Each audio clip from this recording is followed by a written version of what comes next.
বাংলাদেশ সম্প্রীতির দেশ। নামাজের জায়গায় নামাজ হবে, পূজার জায়গায় পূজা হবে।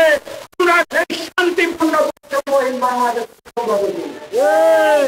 এই বাংলাদেশের মধ্যে এই বাংলাদেশকে অস্থিতিশীল করার জন্য যে সকল আওয়ামী প্রেতাত্মা রয়েছে তাদেরকে আগে আইনের আওতায় নিয়ে আসুন। তাহলে দেখবেন এই ইস্কনরা আর কোমর সোজা করে দাঁড়াতে পারছে না।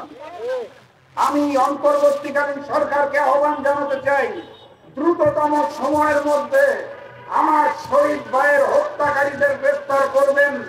সাথে সাথে যারা নির্দেশ দিয়েছিল, যারা আদেশ দিয়েছিল, যারা সহযোগিতা করেছিল, যারা অর্থ দিয়েছিল, যারা অস্ত্র দিয়েছিল, তাদের সবাইকে আইনের আওতায় আসতে হবে।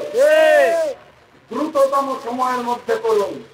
আমরা অন্তর্বর্তী সরকারকে সমর্থন দিয়েছি, এর মানে এই নয় যে আপনারা যদি পরিস্থিতি ঠিক করতে না পারেন তাহলে আমরা সমর্থনের কারণে চুপ করে বসে থাকব।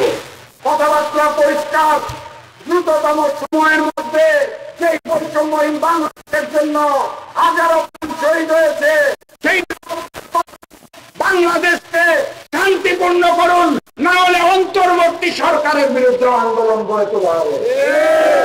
সংগ্রামী সাথী এবং বন্ধুগণ, আজ আর বক্তব্য দীর্ঘায়িত করবো না, শুধু স্পষ্ট ভাষায় প্রাথমিক বিজয় অর্জিত হয়েছে, চূড়ান্ত বিজয় নয়।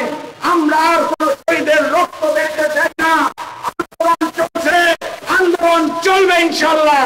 এবং আওয়ামী প্রেতাত্মাদের ওই সকল নীল নকশা, ভারত এবং রয়ের নীল নকশাকে থামিয়ে দেওয়ার জন্য চোখ কান খোলা রাখবেন।